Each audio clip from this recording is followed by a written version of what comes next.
Welcome back to the Ben Mulroney Show. And there are a lot of reasons to love living in a city like Toronto. There are a lot of reasons where you want to pull your hair out. But every now and then there's something where you say, you know what? This happens because it's Toronto. This happens because it's a big city. This happens because ideas are colliding with each other and creativity explodes from that collision. And if you have been walking around this city and noticed bright geometric designs on walls, colorful designs with birds on top of them, then you've seen the work of my next guest. Please welcome to the Ben Mulroney Show, Birdo.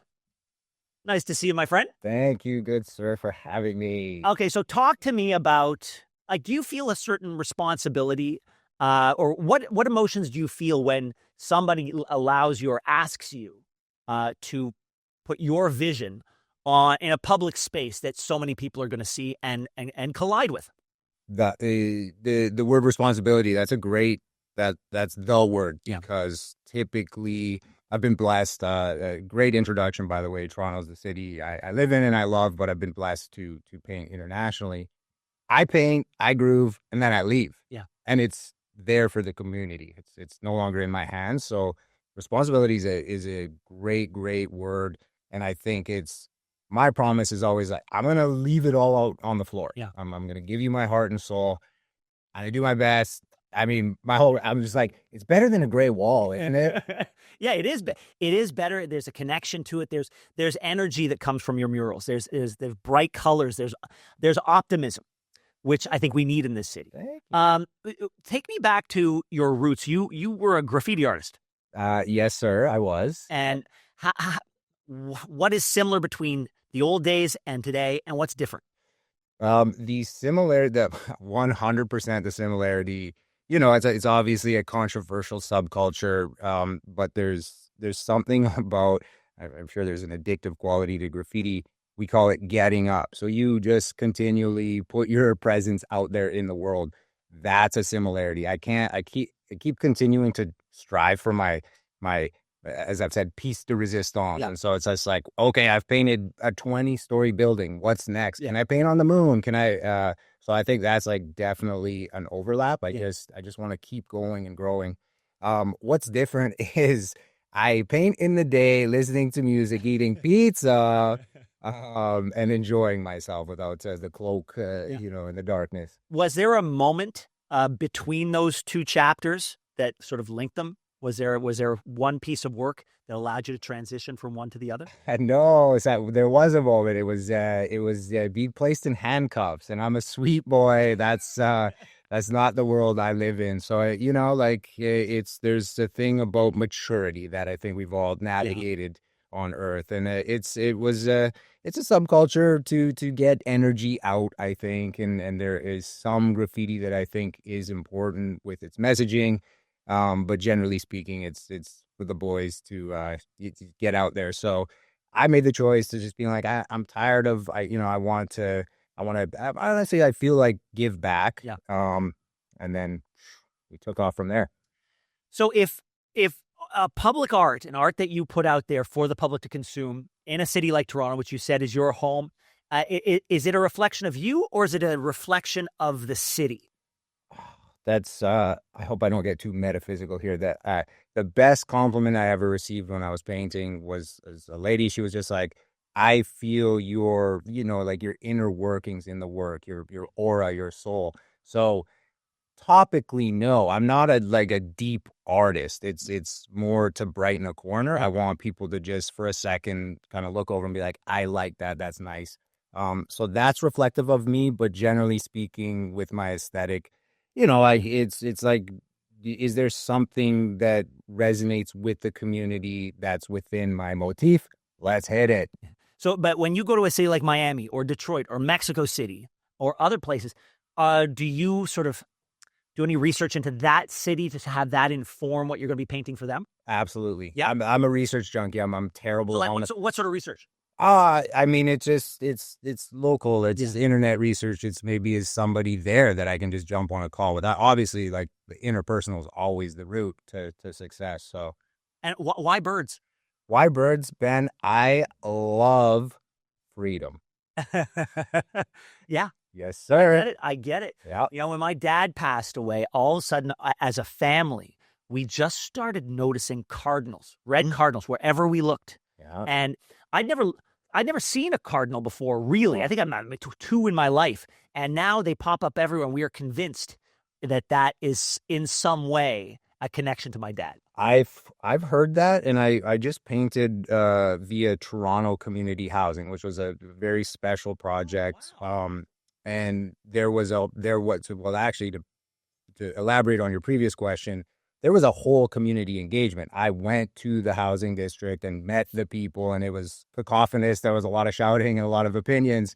And I find that for me, there's always a moment, like a breaking point, where I win the community over, and it's usually, you know, once I render something with heart and soul. And I was getting that type of feedback where, like, a lady would come to me and be like, I kid you not, I'm not just saying this, like, my father passed away, and it was a symbol, a thing, and it's in the mural. And it's like, cool, success. Like, that to me is a successful project. How long do you expect your works to live before they either the weather takes them down or somebody defaces it?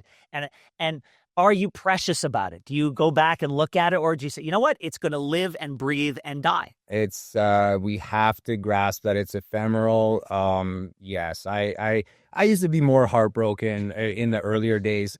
Now, to harken back to my more rascal era, I was painting on the Canadian freight trains.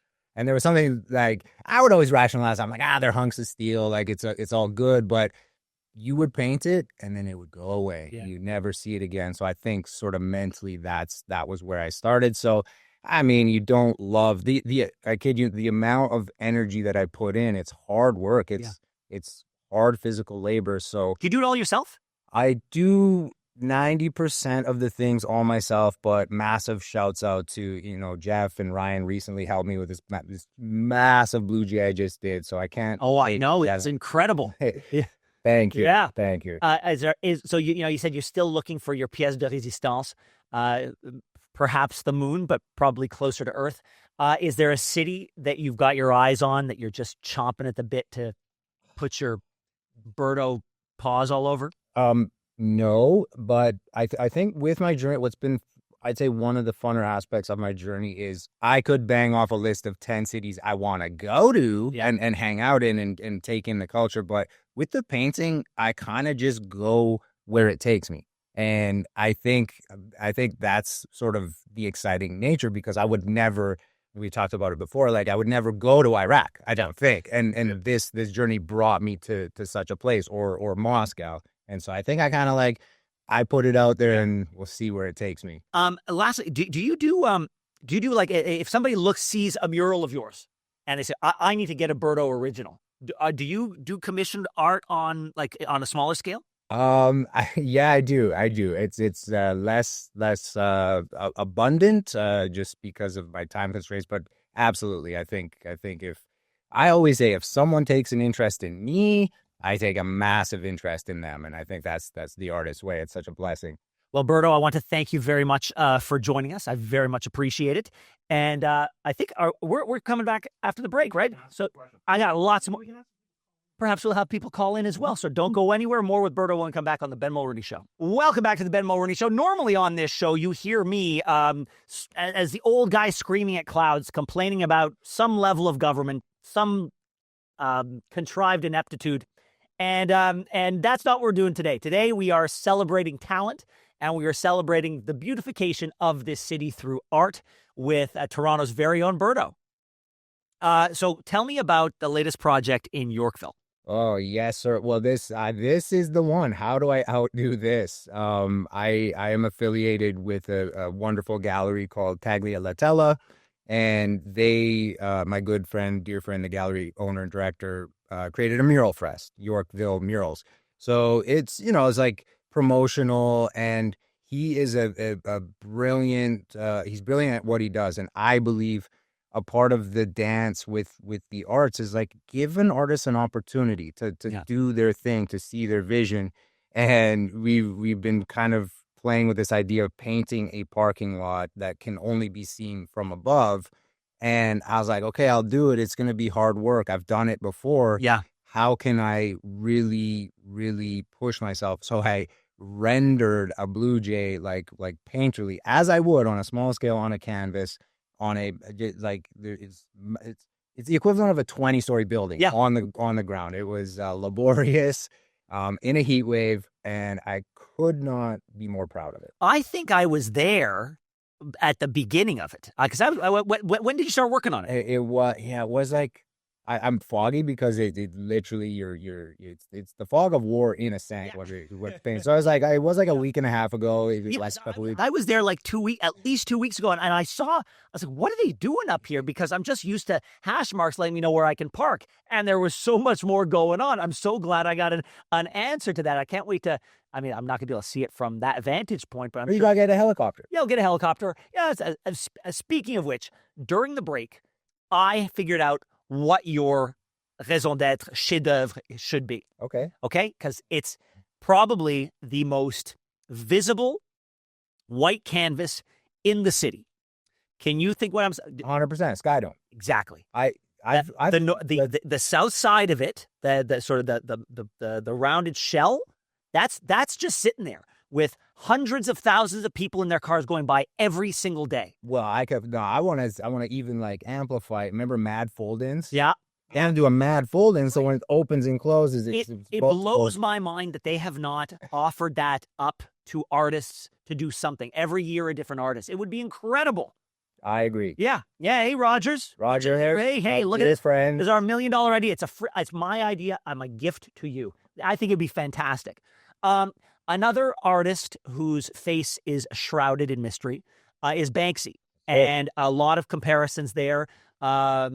Sometimes a comparison like that can feel heavy on the shoulders. Mm-hmm. How do you feel? I feel nothing, I kid you not, nothing but gratitude. I'm a full-time artist. The city's embraced me. The country's embraced me. I've traveled internationally. I make a living.